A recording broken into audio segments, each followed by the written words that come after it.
Hello and welcome to another episode of the ADHD Goals Podcast. Today I have a fantastic guest for you today. She is Morgana Marie and she is from the UK. She's currently in Hertfordshire and she is a global speaker, a master energy healer, a neurodiverse leadership coach and consultant, and a well-being advocate. So welcome to the show, Morgana. How are you? Thank you, Laurence. I'm very well, thank you. How are you? Yeah, really good. It's the build up to as we speak now, it is the build up to Christmas. But I mean, this probably will go out after Christmas. Everybody's like sick of Christmas by the time they hear this.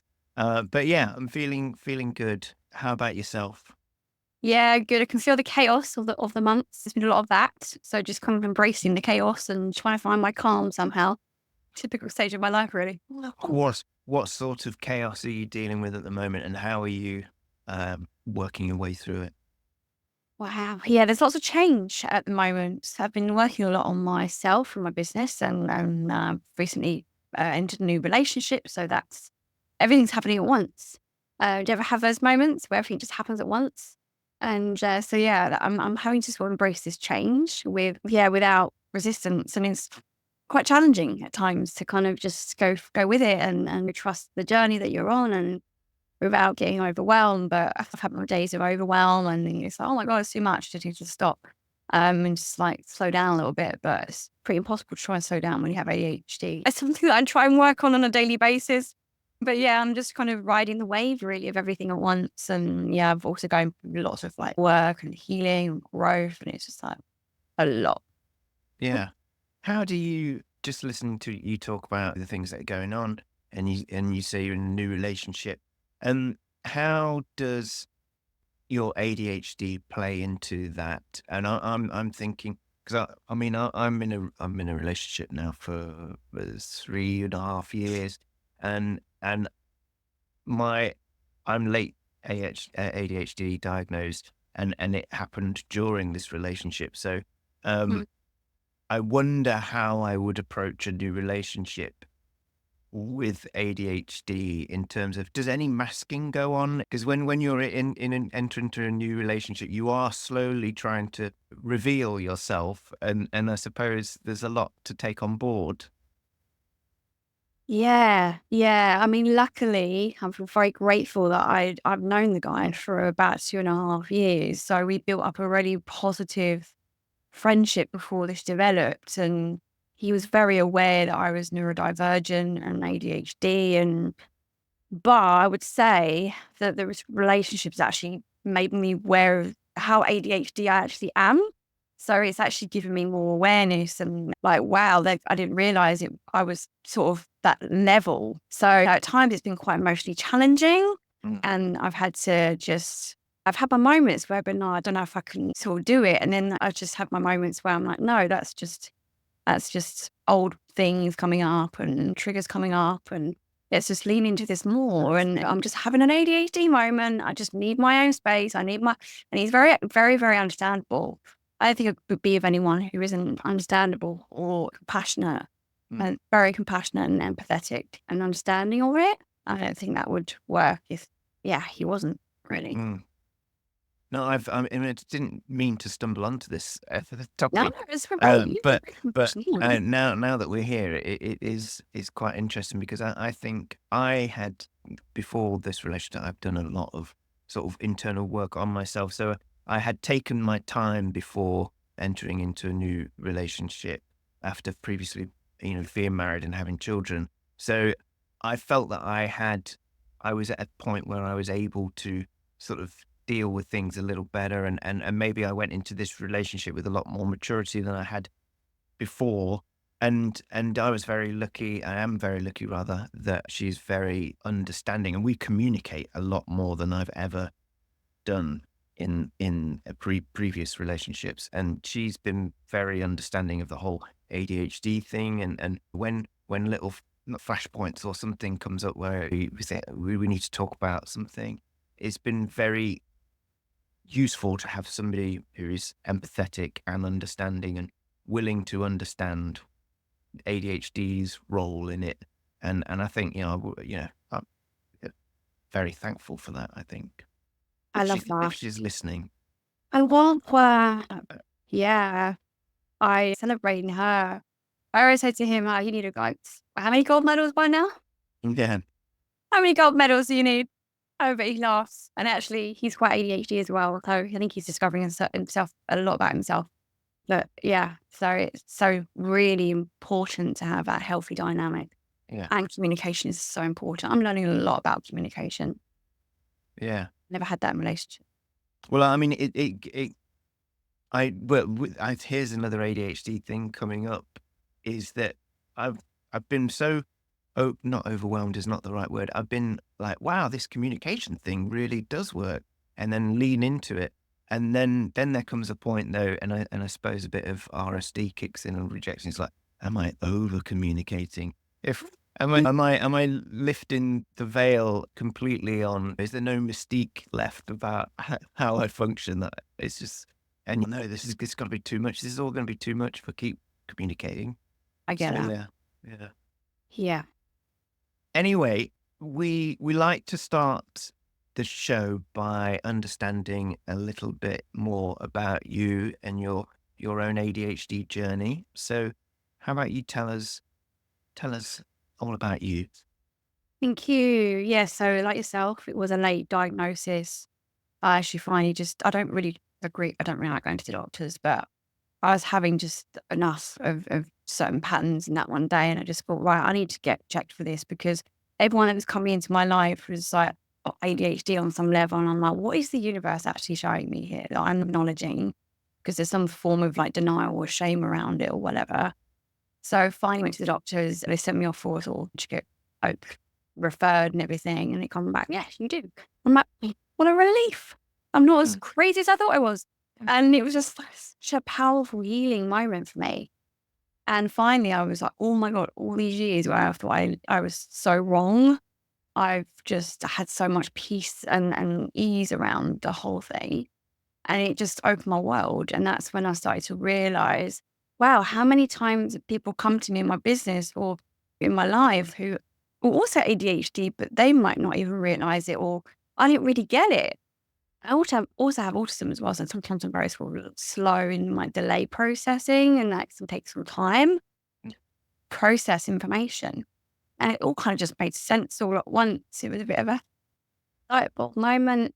So you went to the doctors already aware of ADHD and thinking this is what it could be, and you mentioned autism there as well. Did it all come together, or were you aware of autism before the ADHD? Yeah, I was aware of autism before as well. I spent a lot of time with people who are autistic and ADHD, and I was thinking they do similar things to me, and it's interesting to sort of see what they're doing, and kind of very interesting sort of self-reflection, looking at people around me, thinking maybe I am, maybe I should just go and get checked. What's the problem? And then I just did, and it was quite a revelation. She said, "Yeah, that's and it was a very powerful moment for me. It gave me a lot of understanding about myself, self-awareness, and kind of coming out of judgment of it and actually more embracing it, to be honest." So were there any specific challenges that you were facing at the time when I think you said you'd have had enough of this? Were there any particular things that were occurring that were specifically challenging? Yes, stop starting. Pretty much, there's so many things in my life. Stop, start. Never really completing anything. Yeah. So much attention to detail. But that. With that, that's really weird. How strange. Sorry about that. And just having these moments of just, why do I struggle all the time? What is the struggle? Why am I not never completing anything? Why do I start things? Why do I spend hours obsessing about one thing and never get things done? And the overwhelm thing, the sensitivity thing as well, being distracted all the time, like just multiple things, messy broom, and when the next minute it's clean, the next minute it's not. And I was like, what is going on? What's going on? And so there were patterns of behavior where I was thinking, maybe I do have something along the lines of this. But I guess I was just in complete avoidance of it. Yeah. I mean, I wasn't aware of, I mean, I'd heard of the term ADHD, but ignorance is bliss. I thought it was something that American boys had in movies that you hear that they're causing trouble. And I thought, it's nothing Yes, like, it's exactly. nothing like me. So ADHD was a sort of a far away thing that I never had to really deal with. And then I was specifically went to a therapist because of procrastination. I was like, there's lots Mm. of little side projects that I want to do that would advance my career or lead to something else. And I thought, why can't I, and exactly like what sounds like, finish starting things and not able to finish them? These are things I want to do. What's going on? And it was then suggested that it might be ADHD. And I was like, no, that's not right.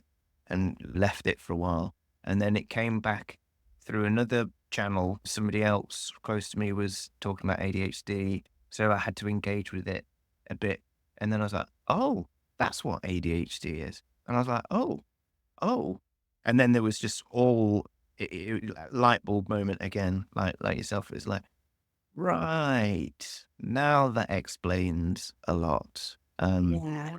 And it's so important to have an understanding of what's going on, because I think if you don't understand what it is, then you just end up blaming yourself or attaching negative labels to everything, and then that just circular motion triggers off ADHD even more, and so it's so Yeah. useful to get that diagnosis or even understanding of what it is.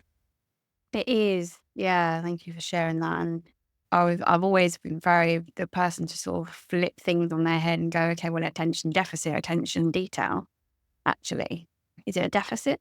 Because this reality sort of just shames it as if something's wrong with you or something just needs to be fixed, and it's not. Yeah, and I think particularly, so if we talk about like the workplace and there's the struggle of trying to get accommodations for ADHD, it's important that the people in the workplace understand what the accommodations are there to achieve. It's not, as long as they don't think that we're going to fix your ADHD. It's like, no, it's more managing it and helping me thrive and be the best at what I can be the best at, rather than, oh, I thought we dealt with that last month, so can we Yeah. crack on now? No, it's not tick boxes anymore, and let's actually start to create a solution. And the solution could be very easy solutions, like having a bit more flexible work schedule. So someone with ADHD might prefer to work in the evenings when their energy is like in a better place. In the mornings, it might just not be the right time. That is a simple solution that could just change the whole dynamic of that employee and therefore change the whole dynamic of the organization. Thinking about how many people are on ADHD in the workplace Mm, and the effects of that and just those little changes. yeah. So tell me a little bit about, so you had an ADHD diagnosis later on in life, but what was your journey to what you're doing now? I mean, because you do a number of things, and I wonder sort of how how you got to doing what you're doing now. Yeah, thank you. I actually have always been into the world of well-being and holistic therapy, and that's where I started sort of 15 years ago. I went through major chronic depression and PTSD and panic attacks and so many like big shifts in my life, and it got me searching what's going on here. Didn't get those answers back then, but what I did get is a lot of healing and a lot of learning through the courses about how emotions affect our bodies and how we can absorb and take on the emotions of others. And if you're sensitive, you can absorb other people's problems. And I learned a lot about this through energy work, healing, consciousness sort of work. And that, what I did for like many years, I went into sort of companies and used to go in and teach mindfulness and yeah, but it's basically teaching you how to be mindful, more aware of yourself and aware of your environment and energies and emotions and things. And then later on in life, I just decided to learn more about myself as I did my own inner healing work and everything started to make more sense. Mm. And yeah, when I had my sort of late diagnosis, I had just this awareness of, oh wow, most of the people that have come to me are either like highly sensitive or there's a form of neurodivergence there somewhere because they wouldn't have come to me if they weren't. And I noticed patterns in them and the health problems that they had, and how that's kind of common occurrence. And I thought, right, okay, corporations really need this, organizations really need this, because employee well-being is massive. I was already working one-to-one with people, but I thought, right, corporations really need this. They need this understanding, because they're going to be able to prevent mental health rates rising, burnout, turnover, and actually get the best more from their neurodivergent staff. So it's about time that they learn about it, had awareness around it, so they can benefit from it, and your employees can benefit from it. And so this all came in as a big sort of download of information. So that's what I've been really working towards with the neurodiversity leadership coaching. And yeah, did a business show this year in London. At a business show, I was there. I was doing a talk about how to have neurodivergent talent work for you and your company. So it was about me turning around all the stigmas around neurodiversity to abilities and assets for your organization.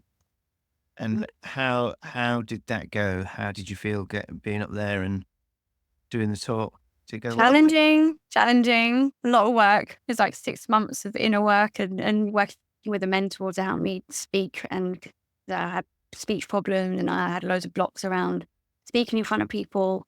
So I had to do a lot. It was a lot. And when I got up there, it was challenging because I could feel everyone. I could sense everything. It was really noisy in there. There were a bit of lights were going. Everything was just like sensory overload. But I managed it.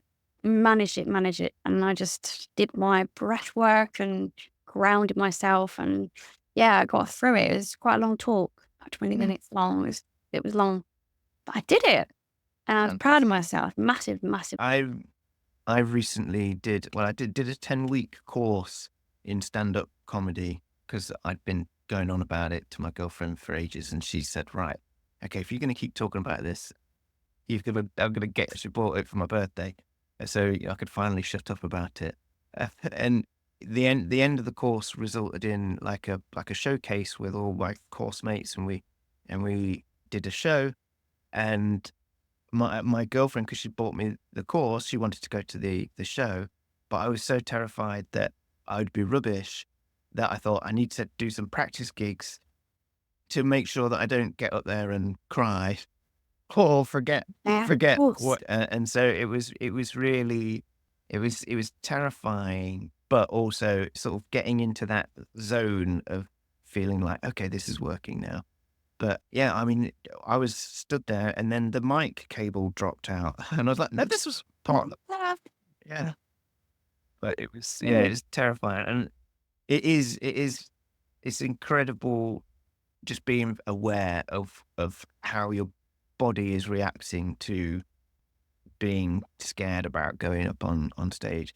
I don't know about you, but I use this technique. I recently, just so happened, I was doing a course a few weeks before it, and it was just like rubbing your fingers together on one hand, or rubbing the palm of your hand, just to get your sensations in your body rather than thinking about the future. And I found that was quite helpful. Waiting for your turn to go up, you could feel yourself getting more nervous, and it's like, I need to switch this, a little bit. Yeah. Oh, but anything to kind of be in your body, because we're so in our heads, and a lot, we're just constantly there. So yeah, anything to kind of connect you to your body, that's really powerful. Yeah. Yeah. So continue telling me a bit more about you. Oh, hang on. I did actually write down a question whilst you were talking about. So I just, it struck me that the word holistic and what we've been talking about so far, it strikes me that holistic approach, we can use that word in a number of ways. Like you talk about it in terms of holistic well-being, and the meaning of it. You've got to treat the whole thing in order to be able to improve or grow or whatever. And I think when you apply that to ADHD, because ADHD is not like a little section of your life that if you just treat that bit, it will be fine. I mean, ADHD is controlling your brain. It's your brain that has ADHD, and it's controlling everything you do. So you have to treat it holistically in order to be able to improve it. And And I think also like you talk about the workplace, and your talk was about the workplace, and it seems you can't just focus in on one tiny little bit. You have to sort of change the culture or adapt the workplace to be sort of universal design for everybody in order to be able to make a change. So it just struck me that the importance of holistic approach to these things. It is, yeah, everyone is different, right? So why are we treating each other as the same? So let's look at each other with individual needs and requirements and get to know each employee like a human being. Like how does it can be really simple. And once we start to really understand how someone functions through awareness and mindfulness, or just really getting to know your employees deeper and you connecting to them, then you will get the best from them because they'll feel heard, they'll feel more understood, they'll feel less judged, and yeah, they're more likely to perform better. It's not rocket science. And that it really requires that whole mind, body, soul approach to someone is, yeah, more than just here just to do this. And yeah, treating each being like each human being as well. So who typically, in terms of the people that you work with, and I suppose with an ADHD lens, well, what at what point do they come to see you for help, and how would you approach helping them? Yeah, so someone would normally come to me. I just work with a lot of, see, there's organisation employees, but the one-to-one people tend to be more got their own businesses and they've got visions they want to bring together. So I help. Well, I work with them, working on their beliefs, and beliefs are coming up, and what's actually causing them to be blocked energetically, or there's something going on in terms of mindset. So I work energetically with that client, and we go back to the core, what's causing the problem.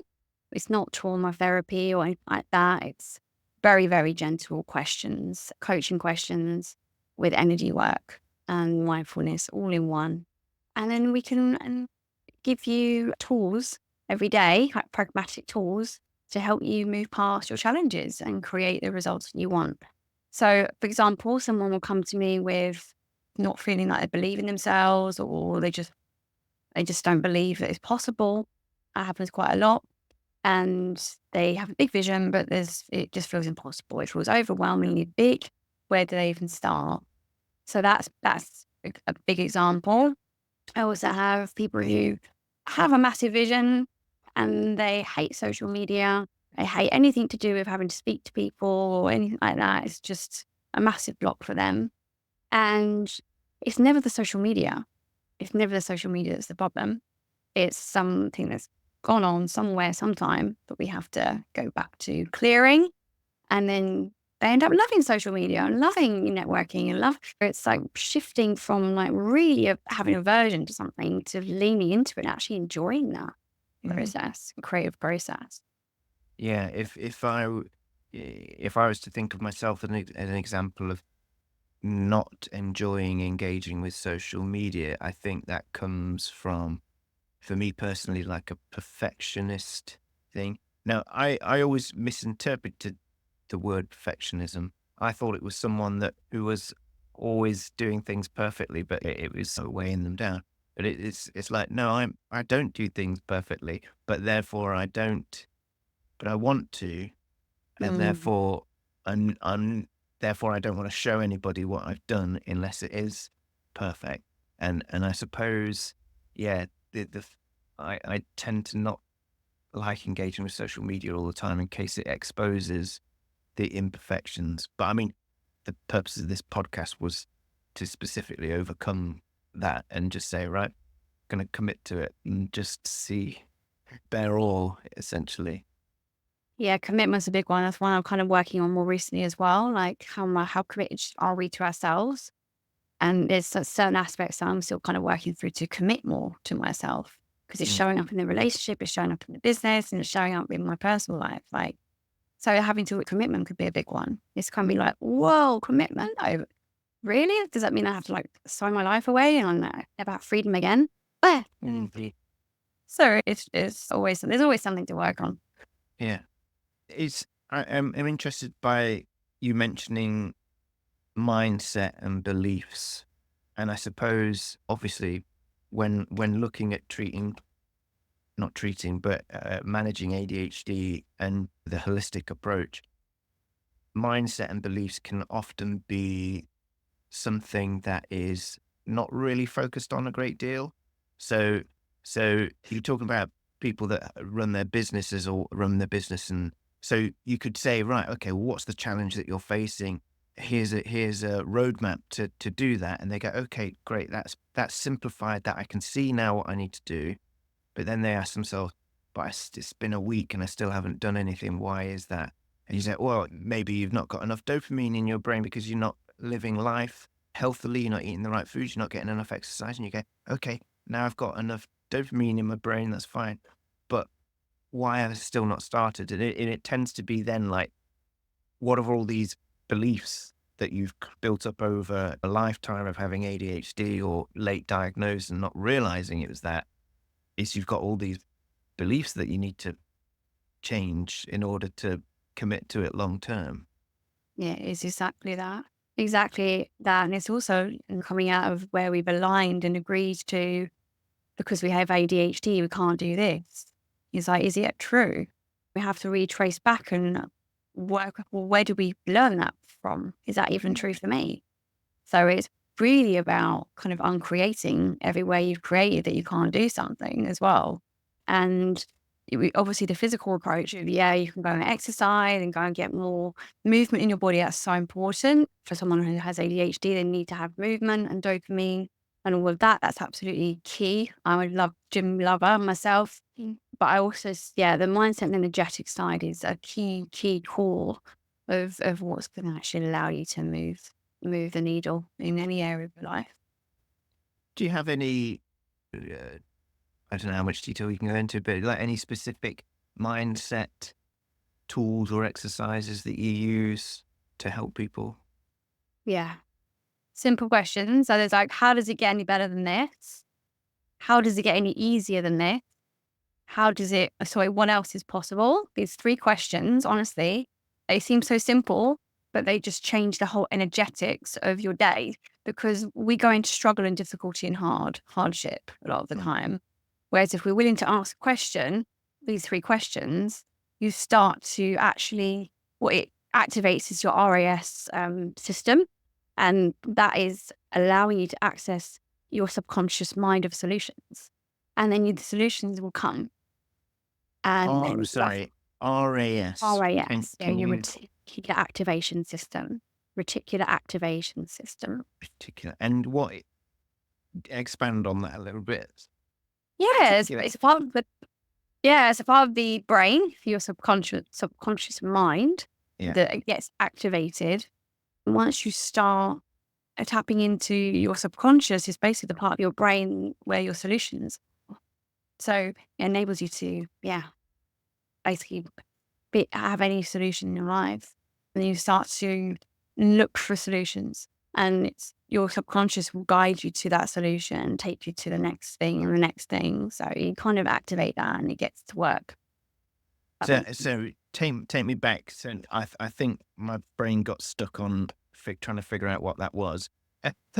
How do you activate that now? So is it the questions that activate that, or can you do anything physically to activate that as well?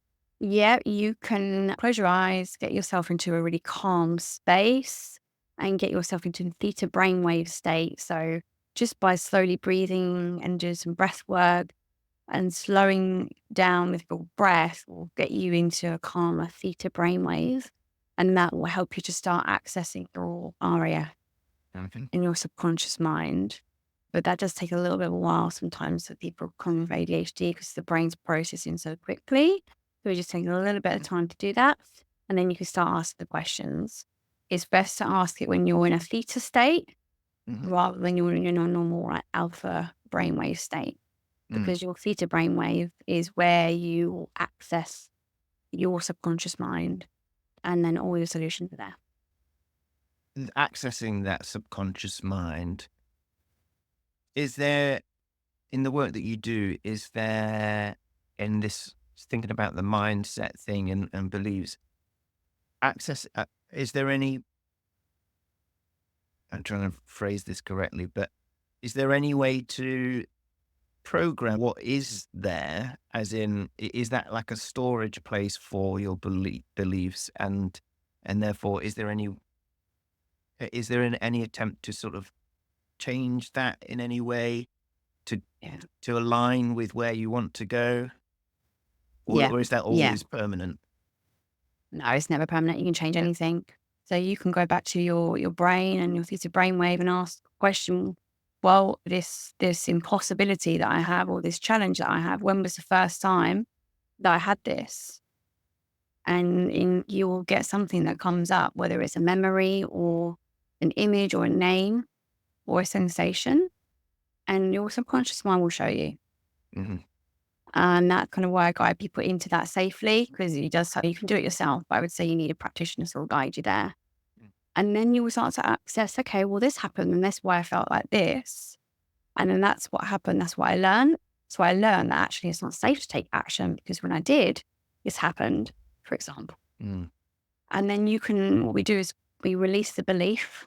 And then we do kind of like downloads, called like an energetic download. We download a new belief and what it feels like to take action with ease, without anxiety. So it's like a vibration thing, because the only way you learn is really through like energy and the vibration of something to change.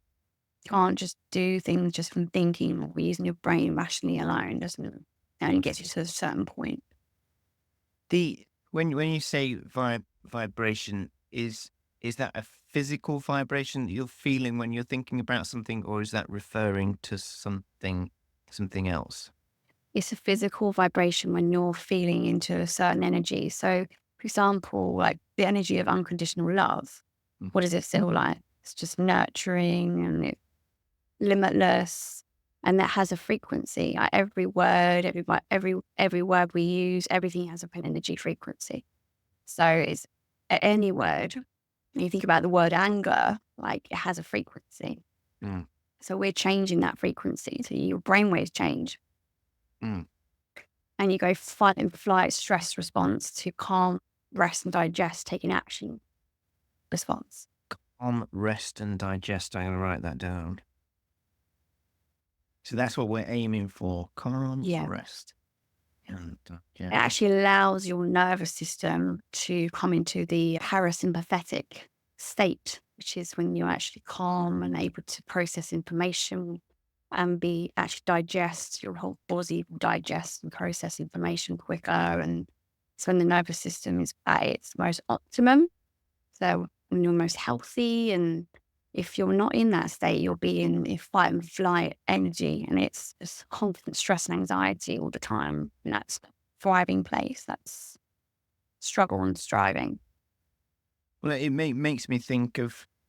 So, I mean, I suppose if I understand that correctly, you're aiming to achieve calm, rest, and digest throughout the day. Just those three words together make me think about the role of sleep.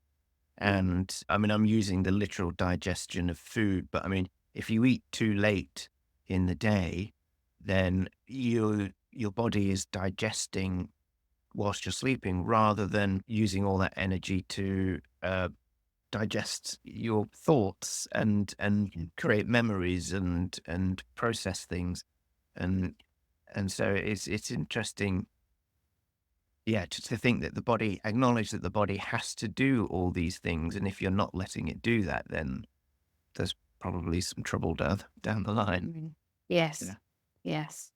Yeah. Body awareness is a massive part of my work. Like just that body awareness alone, like actually collaborating with your body and like listening to your body signals and messages as well. The only way we can really do that is get into the body and get into like being able to perceive energy. And energy is our first language, is how babies communicate to their parents. So they need something. It's like, but they don't speak to you, do they? You pick up their energy. Yeah, it's I suppose it's interesting as adults how much we engage with listening, or how much we try to avoid engaging listening with our bodies, because I suppose as we get older, we know that there's certain things that we can do to manipulate how our body feels, whether it be like, oh, I'm tired, I'm going to have a coffee or whatever, or I need to relax, I'm going to have a drink. And quite often that is on purposely, so we don't stop and listen to what the body needs, and we're actively going, oh, don't want to go there. I've found I know that I'm functioning really well if I am I've I've got enough time and space to allow myself to meditate or breathe or go to sleep without having something there that's stopping me thinking. For example, I find it very difficult to sleep without having a podcast on because Mm. I know that if I'm there with my thoughts will be going, what about this big thing coming up? Or have you got enough money to do that? And it's like, My very good. but I acknowledge how much better I feel when I do engage with mindfulness or meditation because your body is so much more in tune with listening to and helping you or giving you more time and space to react to things as opposed to is that have I got the right word? React as Well, opposed to responding. yeah, Yeah. yeah, yeah, yeah. You take time. I'm more present in your life. Someone with ADHD, it's not easy to always be that present. It can be challenging to be present, but I would say at least try just do a little bit every day. I think it's just getting out in nature and just connecting with a tree or whatever it is. Just anything to slow the brain waves down. Just you can. There's more than you think you can do before anything else, before trying anything else. But everyone's individual and has their own ways of what works for them as well. Mm. Yeah. So so what else other than mindset? How else might you be able to help somebody who comes to work with you? Yeah, so I do work with helping someone to discover their abilities and their talents and their skills and what they're great at. That's a big part of the work that I do is what are your unique abilities? What are you great at? And it's confidence building around those skills. So if someone's really, really good at intuition or someone's really great at like creativity and they have a creative project that they want to pursue, then I work on helping that person be more effective in that creative area and build the confidence around that skill so they can do it. I'm not here to coach you in that particular area or mentor you, but I can certainly help you feel more confident around your abilities Mm. and also expressing yourself because a lot of the time I'm finding a lot of people are masking, they're hiding, they're just repressing themselves because it's not safe. So once we're able to work through all that, then you can really start being you Mm. and showing up in the world, and that's what we need. We need different people. Do you find that the people that come to work with you that y- the very fact that they're not already engaging with their skills or their strengths is that because they are so concerned about the things that they're not good at that they feel they should be good at, that they're spending all their energy trying to fix that and then ignoring all the good things that they could be giving to the world? Yeah, and literally 90% of the time because they're focusing on what someone's told them that they should be doing, or on some level there's, well, I should be doing this because I'm been told that I was really good at that, or I thought, but then they've got resistance around it, and it's not necessarily working. So we have to come out of that and bring awareness to what actually makes you joyful, what actually do you really enjoy, and then once we start sort of trying to even fix the problem, because it's not really a problem to be fixed, it's more about just shifting the energy and finding what works for you. It doesn't have to take years. We just shift your energy, shift your choices. Yeah, right. Changing the mindset to allow them to thrive and be themselves, I guess. Absolutely. Yeah. Yeah. Yeah. And more of themselves every day and more and more and more. Yeah. So how would you work with, because you mentioned it earlier and you mentioned the talk that you did at the business center and that Yeah. was addressing the workplace. So you might work with somebody one-to-one, but how do you approach working with companies? Yes. So there's two ways. So one way is to bring access bars into the company. I'm not sure if you've heard of access bars. Access bars? No, I'm No. thinking of a drinking bar. Like, Be great. There you go. Let's put some bars in. No, bars is like a touch treatment where you just touch points of the head.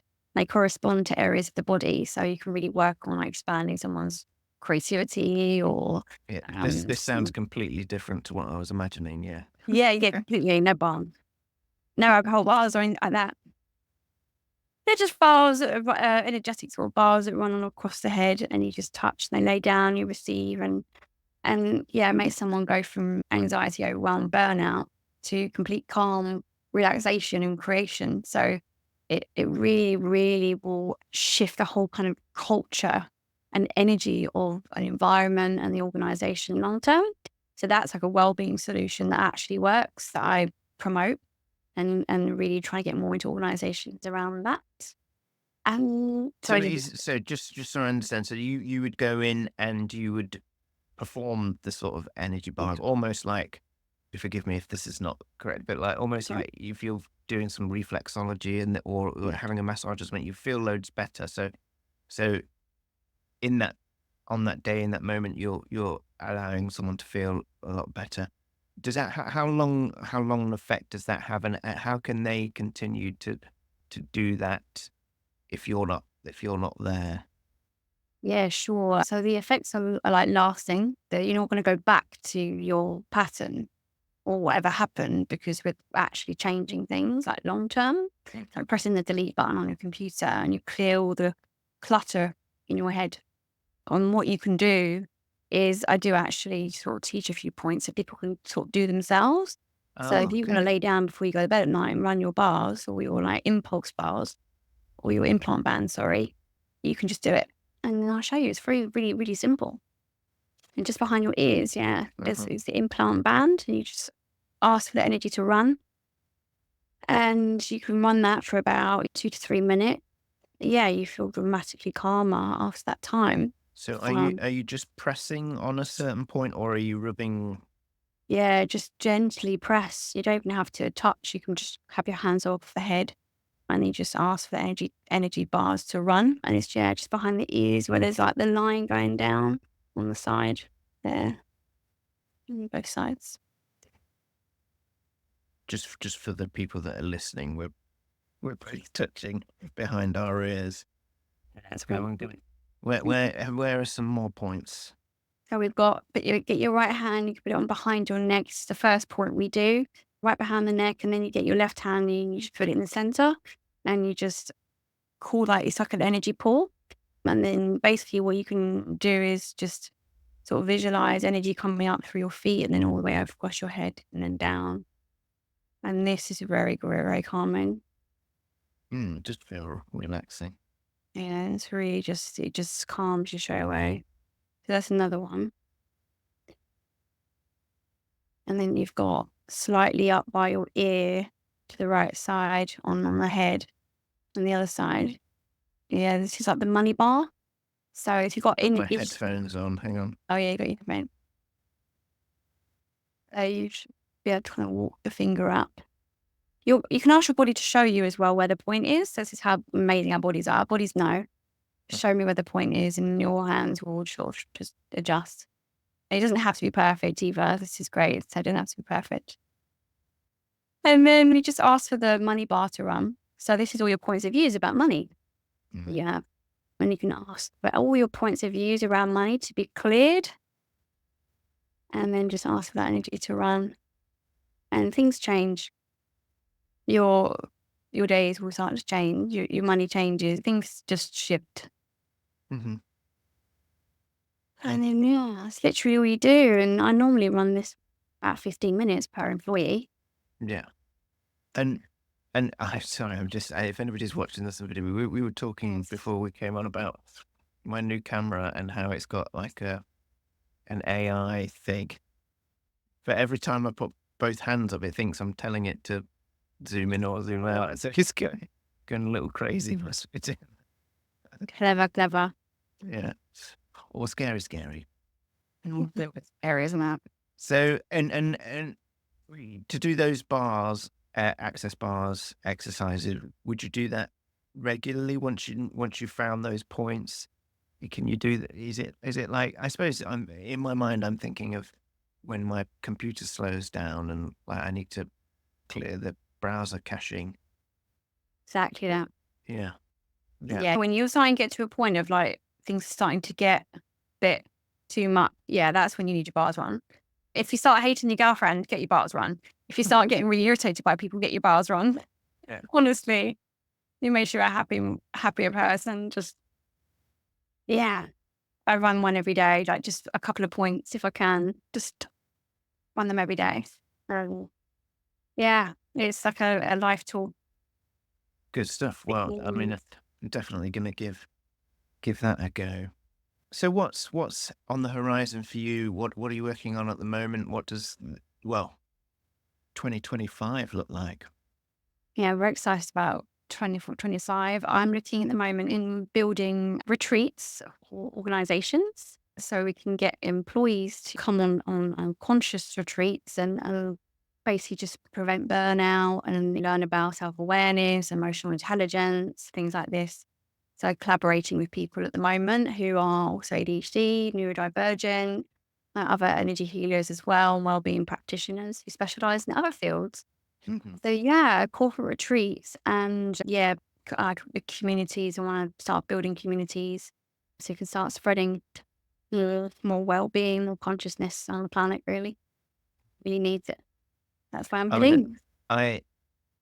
when you talk about that, I think, oh wow, that's a fantastic idea, and I look very much look forward to seeing how that goes. But then I also think, well, that sounds like a lot of organizing that's gonna logistics and everything.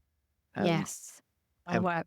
have you got into the meat of a lot of that, or is that what 2025 is going to be? Is to begin tackling that?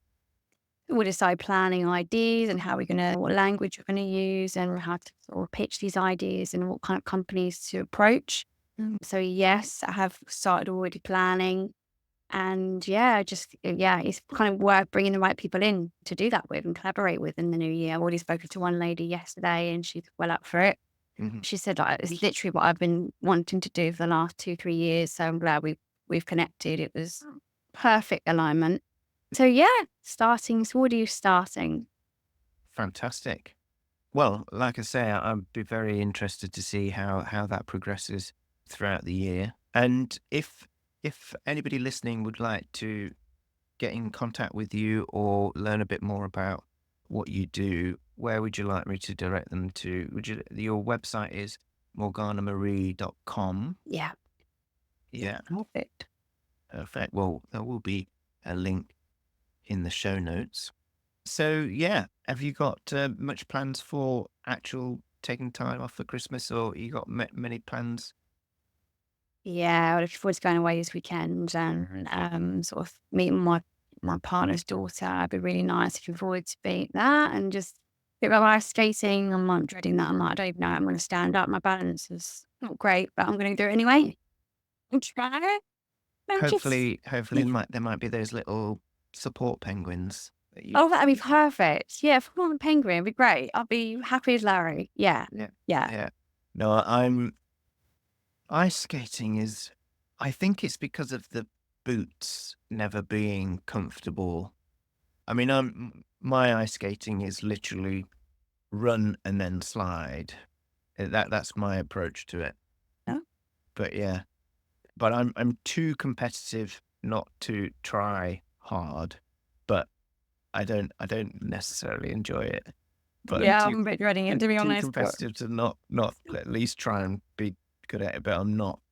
But anyway, well, it sounds like a lovely opportunity yeah. to meet your partner's daughter, and ice skating is going to be a wonderful experience. And yeah, well, I wish you all the best for 2025, and I hope you have a lovely Christmas. It's been great Yes. chatting with you. And you. Thank you so much, Laurence, for your time. Appreciate it. Yeah, fantastic. Well, thanks for coming on the show. Thank you. Well, there we have it. Thank you so much for listening this far. If you want to hear more episodes, then please subscribe on YouTube or whatever podcast platform you use. It really helps to spread the word. So if you know anyone this episode could help, then please share it with your friends. If you want to follow me on social media, I am on Instagram at ADHD_goals, and you can find me on Facebook too. If you want to get in touch with the show, then you can email me at hello@adhdgoals.co. And finally, if you're struggling to manage your ADHD and you would like me to be your coach, then please head over to my website and get in touch. Until next time, bye for now.